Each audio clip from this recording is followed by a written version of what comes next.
I want to know what happened yesterday.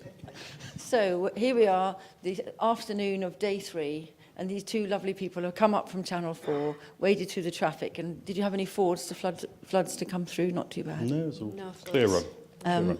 So I'd like to introduce Tim English and Gemma Barham, and you are the Group PR Manager, Internal Comms, is that right?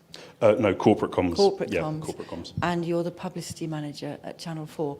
Now, I don't know who's in the room other than the journalists and the media students, but we do have some shared modules which include PR, and we have an ongoing debate about, well, there's an interesting line between telling stories as a journalist and writing press releases and so forth. So if you want to explore any of that, and see if there's any sort of fork in the road that you might like to go down a different avenue yourselves, get your questions ready. But first of all, let's introduce Tim and Gemma.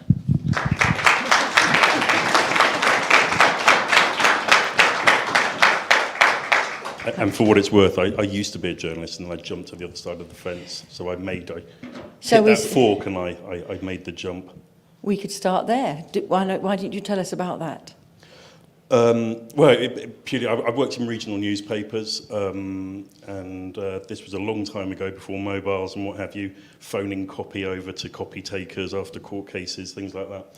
And then basically I moved because it was a job. I mean, usually back in my day, I'm quite old, and back in my day, it was you were sneered at if you moved from journalism to sort of, which was like the hardcore, hard working area, to become a PR. It was just like that. But then basically a job came up at the BBC. So I moved to the BBC, and you know, having gone from, what was it, the Daily Echo in Bournemouth, which is a fine publication, but moving to the BBC was sort of bigger fish to fry. And so that's why I sort of made the leap. And then after the BBC, ended up at Channel 4. We already had a quip at the beginning of the week about never been to Bournemouth. I don't know if you remember that, which was unfortunately made to Darren, who's from Bournemouth. So lovely part of the world. Just tell us about the Bournemouth Echo and what it was that drove you when you were there to really do your best and make a good job of it. The thing about newspapers, I mean, when I started out, all I wanted to do was work for The Sun, which at the time, that was the real cutthroat newspaper, but that's where, believe it or not, although it was a tabloid and a red top, but you know, we're talking about the sort of early 90s, it was known as sort of like the place where actually the most intelligent, you know, sharpest people worked, the people who would get a story and just wouldn't let go of it. And it had a real reputation, but also had a reputation for being really quite cutthroat, you know, for not just for the people, where they dealt with people, it wasn't that, but within industry itself. If you didn't deliver, you could come in one day and suddenly find that you've been asked to clear your desk and off you go. And I've got to admit, I just really quite like the idea of like living on the edge and all the adrenaline rush and what have you. But then as I got older, there's this thing called a conscience started developing itself in my brain. And you sort of thought, well, it would be nice to be able to sleep at night and not feel you've stitched people up. Because there used to be quite a lot of that going on in newspapers back in those days. This was the days of like the News of the World and, you know, those sort of tabloids, which there are some amazing stories of stories behind the scenes, but nowadays probably wouldn't go down so well. And that's, so I was sort of at the Echo and worked there, and it was, you know, it was very much, if you like, a mini version of working on newspaper, but it was still, I've got to admit, the pressure was enormous because you worked in a certain area, and if there was nothing going on, you'd have to sort of be really proactive in trying to find stories. And that was really about sort of nurturing contacts, building up contacts, literally, you know, going around, sort of tapping them up, going down the street, finding out what was going on. I mean, I can remember finding out, you know, stories literally from a poster on a tree, where I think a mother was raising funds for her disabled daughter, and to try and buy a piece of kit from America or some such, and then we sort of thought, well, let's turn this into a campaign. So it wasn't all sort of nasty stuff, you could actually do so, but that, you know, if I hadn't walked down that street and been out looking for stories, to be proactive about it, you know, if you sat behind a desk waiting for it to come in, you're never going to find these sort of things. So yeah, it was. So we had really good times there, and then a colleague of mine, very close colleague, he moved and went up to the tabloids, and that's when I sort of thought, is this really what I want to do? And that's when, you know, a job came up at the Beeb and at BBC, and I ended up sort of going there and doing the what was then, you know, what you should never do as a journalist. I jumped to the other side of the fence and worked in the BBC corporate press office. So let's talk about the other side of the fence, shall we? On LinkedIn, I hope you've all checked everybody out that you're listening to today, because that's what you need to be doing. You've said you're responsible for enhancing and protecting Channel 4's corporate reputation. How do you go about doing that? When essentially it's looking out for things which could impact negatively how Channel 4 is viewed. Now, there are numerous ways this can come in. It could be a bad decision is made and it gets public. It could be that someone submits an FOI about... here's an example, real-life example. So this was maybe 6 months ago. Someone submitted an FOI. We happen to know it's a journalist. And it was basically asking something very simple and fair question: how much does our CEO claim in expenses over the previous 6 months? And obviously, you know, it's a very simple story to write. You know, it's sort of like, you know, because a CEO, their job does involve with them flying around the world, staying in hotels, and it all sounds very luxurious and really good fun. And that's obviously how the story was written. But our job was, when that came in, was to have a look at the detail, see the breakdown, go through what each trip was for, and try and come up with a succinct line which would sort of justify why, I don't know, it was maybe £15,000 or something over the course of 6 months, which to any of us normal people, 15 grand sort of being spent on flights and hotels and various other expenses is a lot of money. But in the course, you know, of day-to-day business, you know, that's what accumulates. You know, I think it involved flights because Film 4, we were nominated at the Oscars, so the CEO, as being the most senior person, had gone over to America for the Oscars.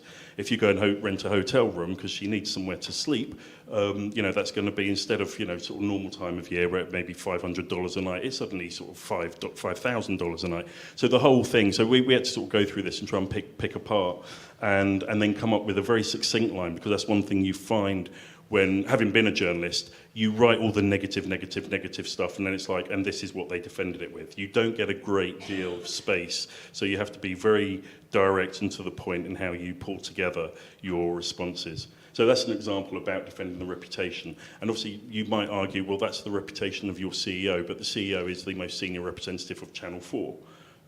So that, you know, that's sort of one way we do that. Another big issue we've had recently, which wasn't more, it's just about where the government wanted to privatise us.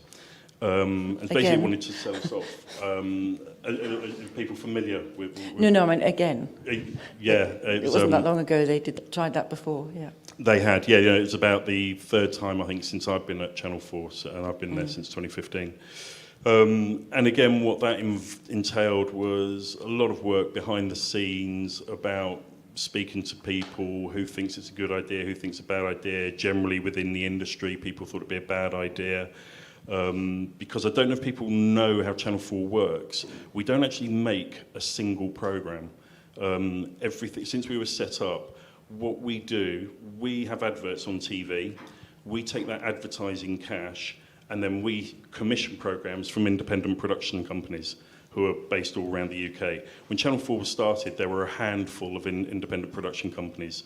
Now there are hundreds. I mean, we deal with 300 a year, and the UK production industry is really sort of world class. It's sort of seen, it's acknowledged worldwide as being one of the best in the world, if not the best.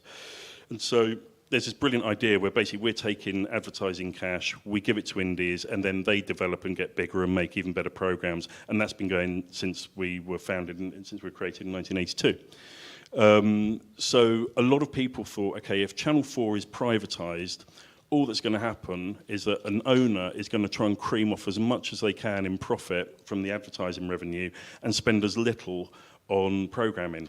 And also, will they really do programs like Channel 4 News, which don't actually bring in much money? Will it all be wall-to-wall Gogglebox or Location? These are the popular programs, and the advertisers spend top dollar to be associated with those programs. So this was the argument: is that would it then lead to, if you like, less investment in the UK production industry, and also it could be owned by a foreign company where they're answerable to shareholders, and that money just leaves the UK altogether, and so there's no reinvestment in UK talent. So that was another sort of big issue we had going on, and the industry, you sort of clearly felt it wasn't something worth pursuing, and were very anti it. And eventually the government were very pro it, but then we had a few changes of prime minister, as you might remember, and then we ended up with a Secretary of State who decided to back down from it. So that's a couple of examples of just trying to deal with reputational management, although it even went into sort of policy management as well. That's really interesting, thank you. Now, in my head, you see, I'm thinking, but you're the publicity manager. That sounds like the sort of thing you would be doing. And how does your role differ from that? Tim does the serious stuff, I do the fun stuff. You do the fun stuff. I do publicity specifically for Channel 4 programmes. The area I work across is entertainment, fact-ent, features and daytime. So I work across various things, most recently Stand Up to Cancer and Don't Look Down, which was a Stand Up to Cancer fundraising programme with celebrities. Sort of more serious things like Rosie Jones had a documentary in the summer about ableism and the abuse disabled people receive. I worked on Rise and Fall earlier this year that Greg James hosted, our big reality show. So it's a broad range of things. There's a whole team of us who work across. There's a scripted team who do the dramas, the comedies. Factual, who most recently had the Russell Brand documentary, obviously, which made a few headlines. So We'll come back to Russell Brand. That ruined my birthday. We've seen a clip of him this afternoon. It was a clip I would have edited out as a video editor, but there we are. So if you went to, just because all of us here are wondering what twists and turns our careers are going to take, paths are going to take. When you're out did you go out onto the reality set? When you said you were doing the publicity for it, what do you do? How do you get your material? It varies. I mean, in my time at Channel 4, it's been more than half of it has been COVID, so most publicity was done via Zoom. Recently, for Don't Look Down, I took journalists out on a press trip to Austria, where they had to go at walking on the high wire. They met all the celebrities taking part. They interviewed everybody. We had breakfast with Paddy McGuinness, who was the host of the show. And they got to sort of experience sort of what it was a bit like for the celebrities who were taking part within health and safety, what was allowed there. But it's a mixture of stuff. If things are filming well in advance, we can try and we take journalists with us onto set to visit shows. If it's something that's a bit more fast turnaround, then we're very much reliant upon press releases, us finding the news lines in the programmes and trying to sell those in and get coverage for shows that way. Brilliant. And so you write the press releases. Can you give us a bit more insight into your relationship with the journalists who then handle those? So we have obviously worked with journalists across all sectors. Obviously there's a big proportion of TV journalists, who write everything from the Radio Times to the sort of the more gossipy things like Sun TV Biz. So we have quite close relationships with Rod, for example, who's the editor of The Sun, TV editor of The Sun. Might have the odd lunch, a couple of drinks from time to time to try and keep those relationships nice. But then a journalist's job is to find a story. So they will always come to us, sometimes with things we don't want them to know about because we're not in a position to be able to announce things. They found out things we've been trying to keep secret from them for various reasons. Things happen during filming. Things happen that, a lot of our job is keeping things out with the press as much as it is selling things into the press. Gatekeepers, as suspected. So, why don't you tell us a bit? You were down in London, you've done Sky and you've done Penguin. Yeah. Tell us a bit about your journey, because we're interested in twists and turns this week.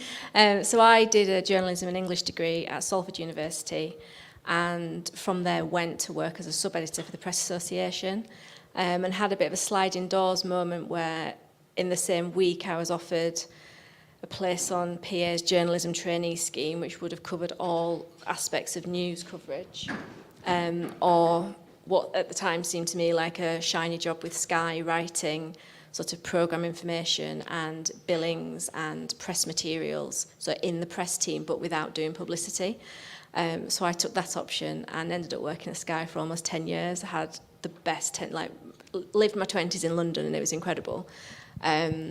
But in that got sort of sucked further and further into PR, which wasn't what I intended to do. I always intended to, write for Smash Hits, which shut down as I graduated, but I always wanted to write. So, but that to me is the key to publicity anyway. If you're a good writer, you can sell in a story because you've got your information there and you've got a ready-made story for any journalist. From Sky, I went to Penguin to see what it was like working with books. If you like books, don't work with books. And then I had enough of London. I was like, it's time to come home. So I moved back to Yorkshire and went to work for the BBC in Salford. Commuted on the M62 for 2 years and sort of did much more like Tim's job now, much more corporate comms at the BBC. And that was brilliant. That exposed me to every crisis you could possibly imagine, from presenters dying very sadly, very unexpectedly, to staff being dismissed for awful reasons, to restructures, job losses, all the arguments over the licence fee. It was a mixed bag, and it was the true cliche of no day was the same. It was insane. It was long hours, but it was good.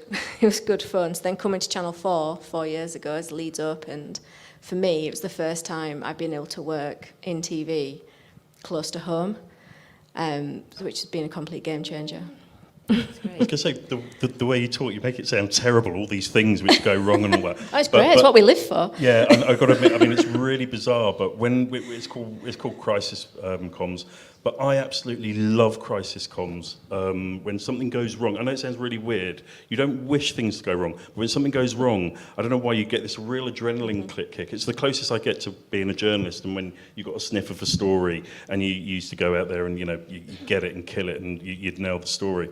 And crisis comms really does, it's a real buzz, isn't it? Yeah. As long as it's not my mistake, I'm tidying up. It's a great place to be. Well, I was going to ask you about crisis management because it's on your list of jobs you've had in the past. It appears on the last 4 in a row, I thought. Clearly, it's because he enjoys that, which is good. But so I'm interested, do you see yourselves, when the crisis comes up, as a spin doctor or a diplomat? It's a bit of both. I mean, the first thing you can't do. The first thing is always, the golden rule is find out the facts, because so often a journalist comes to you with a story. I mean, it depends. There's different crises. So there's something which has gone wrong. You're aware of something internally, and you know this is going to come out at some point. So that's preparation before it happens. So this will be things like sort of sorting out the Q&As. But always the most important thing is to find out the facts, because very often what you're told. We've all as kids played Chinese, where you sort of start off with, you tell someone a sort of, a comment, and you go around and it becomes something completely different. So it's just find out the facts first of all. And it's only once you've got the facts and you've got them, that then you start preparing, how we're going to address this. Where has the mistake been made? Have we done anything wrong, or have we acted in the best of our ability? So I'd say it's really a bit of both, I mean, there have been times where, for me, the thing I hate most is where you've got an issue, the journalist comes to you and you're giving no comment. Because as Gemma was saying earlier about, wanting to write, that's really important. And the other thing that's so important with us are those relationships you have with journalists. And some journalists, I mean, even though you work with them, they're almost like... it's almost like a football match and they're the other team. But you work with these people so regularly that, I mean, there's at least sort of 3 or 4 I count as almost good friends, but they're on the other side, And obviously, as Gemma rightly said, a story is a story. Yeah. They're not going to not run a story because it might ruin my day. That's what they're there for. But there are a lot of journalists who will sort of ring up and be like, I'm really sorry, but this has happened, I've got to run it. How can I make it as nice as it can be for you? And often they can't. I mean, I work for Channel 4 on Katie Price's series, so you can imagine some of the things that come up with that. And it's almost a daily thing. We've heard this about Katie, we've heard this about Katie. So sometimes in those scenarios, it's a bargaining. It's like, well, actually, maybe don't write that, but I can give you this instead. And then that other thing will always come back. It will get out eventually. Yeah. But those relationships are, or can be key to it. Sometimes, you know, it's going to run regardless. They can make your life so much easier, you know. Yes, we have had some investigative journalists here this week, and war correspondents too, who have dilemmas and get that fire in their belly, as you were saying, when something happens and you need to sort of make sense of it and tell the story about it and presumably capture the narrative and shape it. I understand that. But for a lot of us here, we're absolutely delighted to have Channel 4 in the north. And you were saying you've moved up from the south. You came home. Mm-hmm. Great, hooray. But you've come up from the south because of it. Yep, I hoiked my family on my back and we sold our house and moved everything up here, and I don't have any relatives north of Milton Keynes. I'm a typical southerner. I'm completely lost as soon as I sort of hit the M1, and I just wish it had happened 10 years earlier. It's just the best thing that ever happened. It was brilliant. Have you noticed we have sheep and things as well as interesting weather? Yeah, well, the weather, I mean... You've got a flat cap as well, haven't you? I've noticed now. And my son's even started talking with the accent. He hasn't got the monotone drone of his father, so that's good. Excellent. Delighted to hear it. So perhaps were you responsible for the campaign that do you remember on the Majestic outside Leeds City, the station, there was a great big billboard saying, it was a complaint, I think, or they couched it as a complaint about Channel 4. The Complaints Welcome campaign. I don't know what you called it, but it said something about Channel 4 not realising there was anything north of Watford Gap, or no, over the Life M25. outside the M25 That's or something, yes, wasn't it? Yes. Yeah. Now that campaign, that's so we do sort of like comms. Then you have the marketing side. Separate. So that they're the marketing people. Now, bizarrely, I mean, this will probably sound really weird because I didn't know this happened. In corporate comms, so we look after things like the nations and regions. We look after sport, bizarrely, which falls to me because I did sport at the BBC, and so I do sport now. And we also look after things like audience ratings, marketing. So any comms around marketing, and there's a whole host of publications just devoted to writing about marketing campaigns, which someone like my mum, she'd be like, what, really? And it's like, yeah, there's a whole publication devoted to this. So what we do, we do the comms and PR for those departments in Channel 4. So the marketing team, we've also got our in-house creative team. So you get the marketing people who come up with the briefs, and then you get the creative people who come up with the great, brilliant, wacky ideas, which then become the reality of, Channel 4 having an ad which is almost taking the mick out of Channel 4. Exactly. So we do the PR for them, but I cannot say, yeah, that was my idea. We don't do that, sadly. So you designed the strategy for the comms for the nations and region. Yep. That was, I think I was doing nations and regions comms before, because I joined in 2015, and we moved up on the 30th of August 2019. We said goodbye to London and moved up. Little did I know in the run-up to that I would actually be part of the story I was working on. But the Nations and Regions story came about because the government, the second time it wanted to privatise us, it was basically saying, look, Channel 4's got to be more representative of the UK. You keep saying how representative you are, and you're all based in London, for God's sake. So this is ridiculous. And so Channel 4, through the negotiation with government, said, OK, what we're going to do, we're going to open up hubs around the UK, and then we can try and help develop and nurture talent to come through our hubs. And we have all these amazing schemes, because I also do PR for Skills, who obviously are very heavily involved today. And they are absolutely brilliant with the sort of schemes and projects they put on. So I was part of, basically, if you like, placing those stories around the UK, where we saying this is all the work we do. We made a deal with government. We moved people outside of London. A lot of people, The Guardian, were very they're very critical of us, saying, well, hardly only a handful of you have moved from London. And you sort of think, okay, let's say we had 200 people and they all moved from London up to Leeds. Where's the opportunity for people in Leeds or Yorkshire and further afield? Just create a bubble. Exactly. Now, I can't say how many did move, but it wasn't many. It was well under 25%. and it was 200 roles initially. And now we're looking to have, by the end of 2025, I think it's 600 or 650 roles, which is quite significant because what are we? We're only about 900 people, aren't we, at the moment? Yeah, it's less than 1,000 as a company. So that's a significant sort of impact.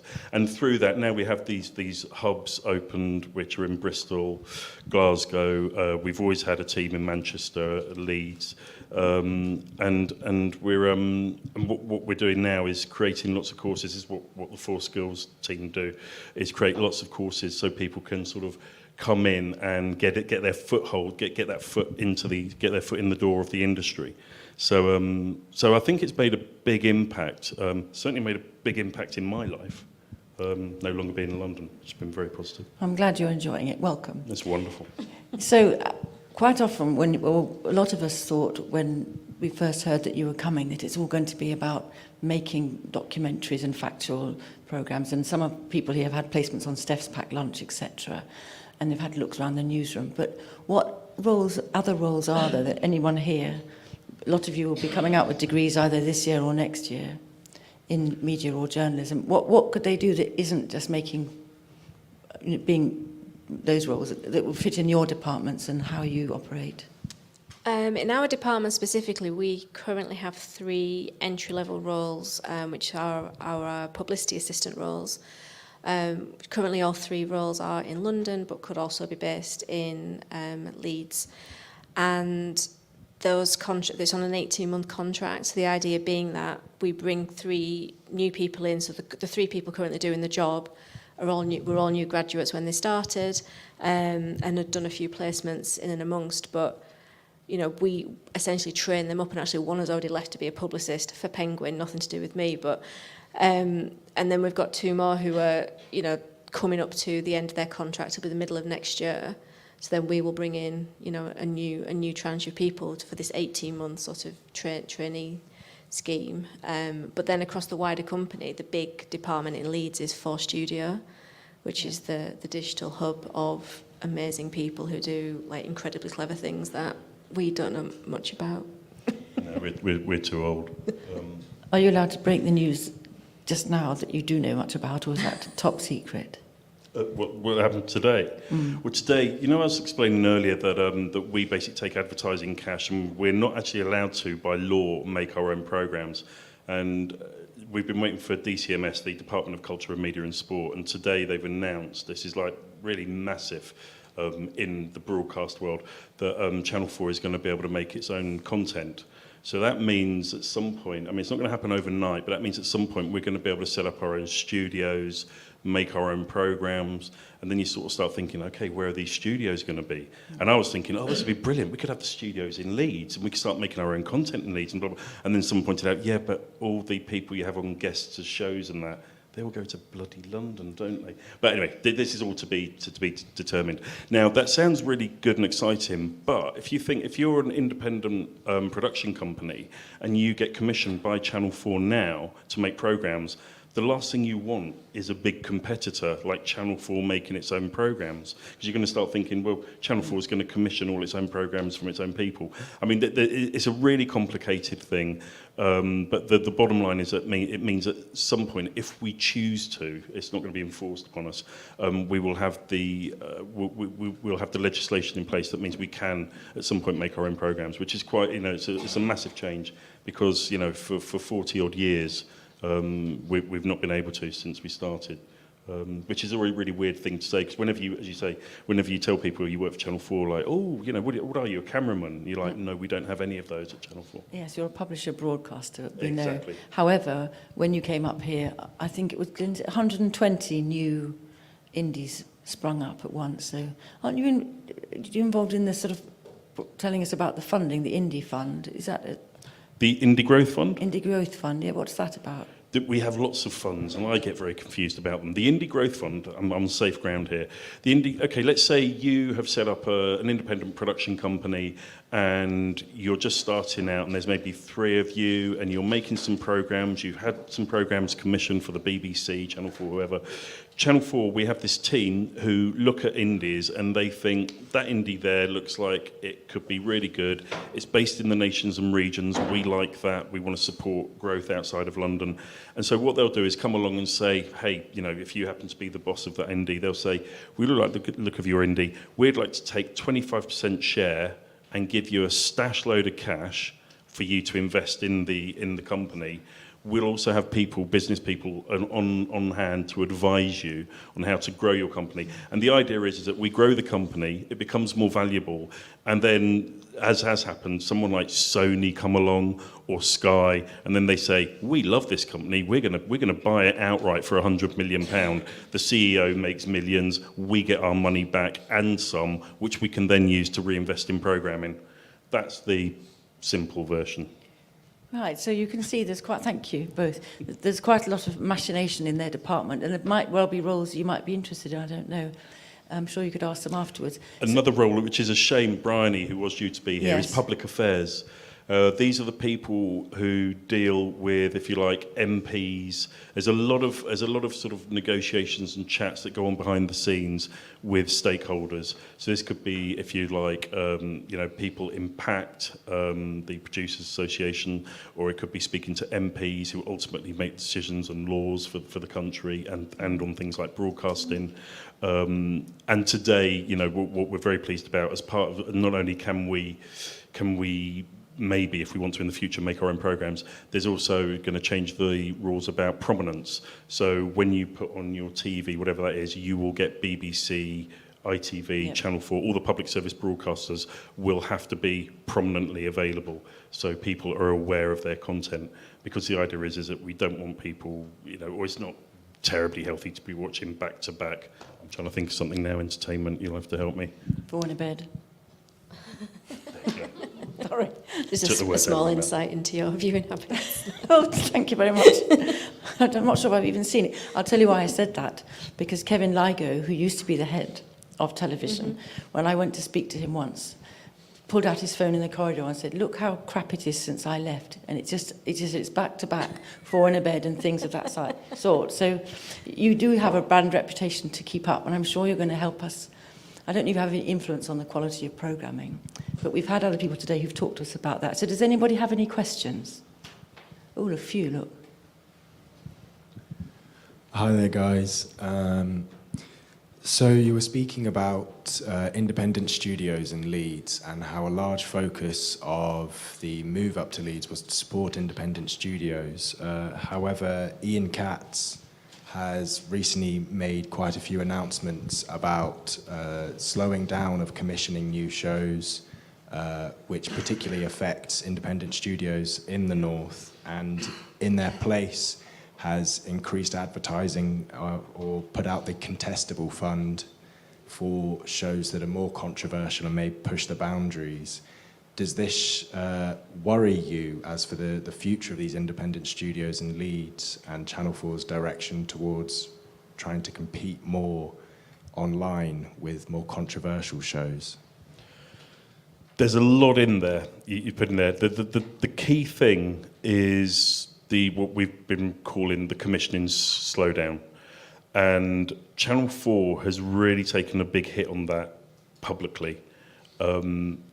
Because we always use indies, the focus has been on us. Now, all of the broadcasters have been making cuts, but most of the headlines have been about us. Now, today, and there's no reason why you should know this, ITV published its 3-quarterly financial results, and they're down 7%. Which doesn't sound like a lot, but when you're talking £1,460 odd million, you know, 7% of that is quite a lot. And the ITV is sort of saying we're cutting back on our programming. So what's happened is that it's hit all broadcasters, but we've been disproportionately sort of in the public eye over it. Now, with regard to one of the other questions, are we worried about indies? Yeah. Hugely. It's a really tough time at the moment. There's a lot of people, freelancers particularly, are really struggling. And it's because of this commissioning slowdown. It's also been a massive impact on what's been happening in the States and the strikes. That has actually had an impact on people working here, particularly in the freelance community. So all these things wrapped up together, yeah, it is a really worrying time. But part of this is all part of the whole economic slowdown. And so it isn't just broadcasting that's suffering. You actually find this is across the industries. You see, obviously, our money, not all of it, but predominantly it comes from advertising. You're a company, you make washing up powder, you want to sell washing up powder. Obviously you have an advertising budget, but then when there's an economic slowdown, one of the first things to go is going to be, well, are we going to spend sort of £20 million a year on advertising? No, let's cut that to 14 million. That obviously means we've got less money coming in, and it has a knock-on effect for us to have less money to commission. So that's very simplistically how it works. And but it is really, it's not just a broadcast issue, and it's not just a Channel 4 issue, but it does impact us a lot. But on the contestable pot that you mentioned, Channel 4's purpose is to make programmes that are controversial, that are different. So actually that is the same, that's being asked of indies year after year. That's what we look for in programming anyway. Yeah, hi. When you do have a negative news story around Channel 4 come across your desk, can you take us through the process you undergo in dealing with that? The first thing is to weigh up how bad is it. Sometimes you get a negative story run and you think, you know what, we can take that one on the chin. If it's something, and also the other thing is, the key thing is, sometimes you get a negative story run and it's actually not true. I had this, that was another weekend that was ruined, where a certain Sunday newspaper, Mail on Sunday, ran a story which said we were cancelling Naked Attraction. Now, Naked Attraction isn't a big reputational issue programme. It's not like losing Channel 4 News or Dispatches or something like that. But it's a big, everyone knows about it because it's a bit controversial, going back to your point. But the thing is, the fact of the matter was, it wasn't true. Now, it's a bit tricky for me to be entirely open in a public forum, but the story ran. I'm not kidding. I was still talking to the journalist at 1:30 Sunday morning and saying, you haven't run our line online to say it's not true. And in the old days, before you had websites, I know there was a time, I'm old enough to remember, sometimes they wouldn't run your line because there's no room in the paper. Online, there's no excuse for that. And they refused to put our story, our response online until I think it was about 11 o'clock the next morning. By this time, because I was sort of trying to advise internally, we need to get a statement out there at 7 o'clock Sunday morning. By 11 o'clock, all the other media were following it up. And then suddenly the horse has bolted. And you're sort of like, you're literally trying to hit molehills. You hit one down, another one pops up. And I spent hours ringing round every publication to put them right. And then eventually some stories started running saying, Channel 4 refutes Mail on Sunday story. And even though we don't like to publicly go loggerheads against any publication, that was better than having a false story out there. So the first thing that happens is find out the facts. And once you know the facts, it's sort of like get your defence out there. But as I say, it depends how big an issue it is. Sometimes a story runs and you think, it's nonsense, we'll just let that one run. And sometimes you're prepared as well because you know a story is going to come because something or some things may have happened during the production of a programme, and you know this is going to get out because invariably things leak. So, we probably I certainly spend a vast proportion of my time for a lot of the programmes I work on just writing lines against inquiry just in case somebody finds something out. So when that happens and you're prepared, like you've done 60% of the work before a journalist even contacts you. I mean, to that point, I think last night I was up till gone midnight doing a Q&A, questions and answers, and you try and think of the most awkward questions that you're going to be asked about this announcement today. And was back on it again at 6 o'clock this morning, just trying to get this Q&A in place. So that way, when the questions come in from the media, you've got your answers ready to go. So you always try and be prepped in advance if you can. Hi, what do you think lies in the future of press and comms for Channel 4, and where do you want to see the department in the next 5 years? Wow. I mean, really, we don't lead. What we are, I mean, we are, if you like, a service to the company. So it's really more an issue of where Channel 4 goes. And obviously what's happening, what we're seeing is there's a steady decline of linear television. And we've, our CEO, who I've got to say has been brilliant, she's already a few years ago, ahead of all other broadcasters, said we're going to pivot to digital. And so we've made that, and hence things like 4 Studio, which is sort of very digital focused. So really, I think what we're going to see is that our roles, sort of old dinosaurs like me, who grew up with newspapers and nothing else, and have had to adapt, I think we're going to find that it's going to be a lot more 24-hour, it's going to be a lot more here, now, the response. It's going to be a lot speedier, because even now things can be quite slow to react. And I think it's just going to be a case of and I mean, we do social, but we don't use that as a matter of course. So like, we would still make an announcement by very often placing it with a newspaper, won't we? Whereas you get sort of, I think what we're going to see more is that we're just going to take that and just whack it out to the public direct. So I think you might find that there's more communication direct with our audience as opposed through the medium of the media. And I think there is definitely a role for PR to be in there. I mean, the thing about what we do, everybody thinks they can do it. And I've got to admit, I used to think everybody can do it, especially journalists. But then as soon as they come in, and you can sometimes just see the mistakes happening, where people come out and they just say too much, or I mean, the one golden rule of PR, never lie.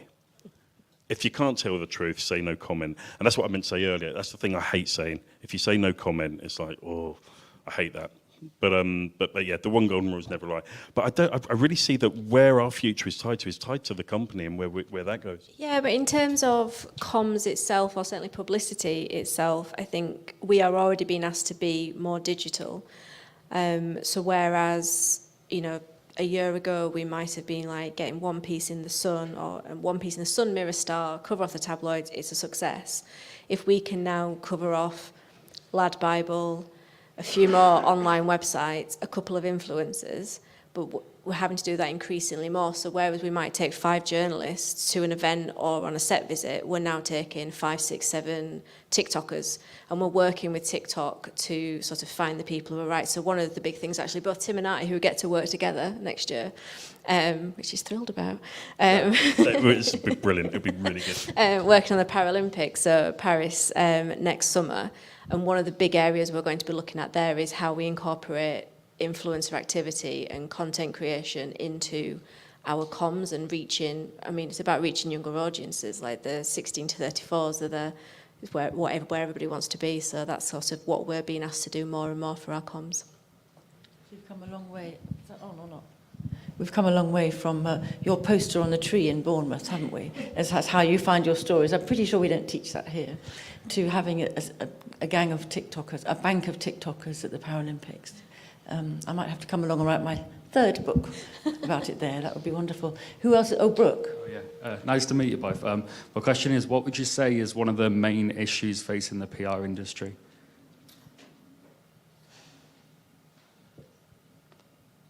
I think it's that. I mean, where you've talked about digital, that's more your area, because I'm in the corporate area, which you say is more serious, and I call it drier, I think, politely. I think it's more that pivoting to digital and the digital world. I don't know about issues per se. I wouldn't say that's an issue. That's just a challenge and something we've all got to rise to and find new ways of doing things. I mean, there are, obviously, from what we do in TV, an increasing number of broadcasters. We are competing with Netflix, Disney, Amazon, not just for viewers, but for space in the media, whether it is working with TikTokers, whether it's, getting something in the Radio Times. When Netflix launched, they would never be on the cover of the Radio Times.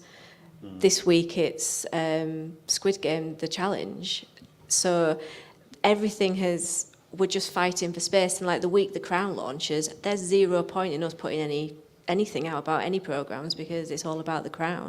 And it's sort of learning where we fit in and where our value is, I suppose, in terms of our big stories and gearing them around everybody else and the space that is being left for us, and making sure we're not being overlooked and forgotten. You will still be the fourth channel, though, will you? That prominence you talked about earlier. It's really important for public service broadcasting. If you did look in it, might have to look in an archive for a print copy of the Radio Times. There's the pages that used to tell you the main stuff just for the BBC, and then just columns of tiny little squares that no one can make any sense of. And that equivalent today, if you were to drown in there, would be very serious for all of us, because as the diversity person said to you in the session before, everybody should be able to see themselves on TV or online in a recognisable space. That is why they permitted a fourth channel in 1982 for you to do that. And we need you to keep doing that. So that's a very interesting challenge that Netflix, we could end up with bully boys, couldn't we? The big fish and the little minnows again, which is something we need to fight against. So I'm hoping you'll feel that we're on the same side as you and not the other side. It's not all about breaking horrible stories for clickbait. We have integrity in this room as well, don't we? So does anybody else have a question? You mentioned that you would be using TikTok for the Paralympics and various other short-form social media content platforms. Recently, football club Napoli in Italy got in trouble with one of their players regarding a racially insensitive TikTok. How do you plan to manage creating content in such a space without falling into such legal or social trouble such as this? I think the area we'd be looking at, and this is very much, we haven't planned anything, we haven't approached any content creators yet, this is happening next August. The area we would be looking at is how we work with content creators on platforms like TikTok to sort of work with them as though they are journalists in that same way. So, using them as working, we would thoroughly research whoever we're going to work with and make sure we're working with people who are, considered to be well regarded. But it would be about them working with us to talk about the content is on Channel 4. I'm not talking about in terms of the Paralympics and TikTok, saying to Team GB, off you go, you all go and film some content and just post it willy-nilly. Like, that's not our area. Our area is about promoting the games on Channel 4 and using different platforms for doing that, and that's where TikTok would come in. And there's also, areas of compliance and the legal team who go through these sort of things. But that doesn't mean mistakes don't happen. They do. But there are measures in place to try and prevent, silly oversights happening. Years ago, for example, I worked at BBC Sport, and they had this trail for Wimbledon, which was the players turning into clay. And as they hit the ball, the arm fell off. And we all thought, that's fine. I thought, it's all right. No big deal. I don't see any issues there. We had a deluge of complaints from parents saying, my child is terrified. They're seeing people with their arms falling off. And, no one had just thought of that. So, it can come from anywhere. But you try and, the best laid plans sort of can go wrong. But there are systems in place to try and prevent those sort of things happening. But we're all human. Thank you very much. We're all trying to control the narrative to some extent, aren't we? And I appreciate you saying that you should never lie. We like that. Please could we have a huge round of applause for Tim and Gemma.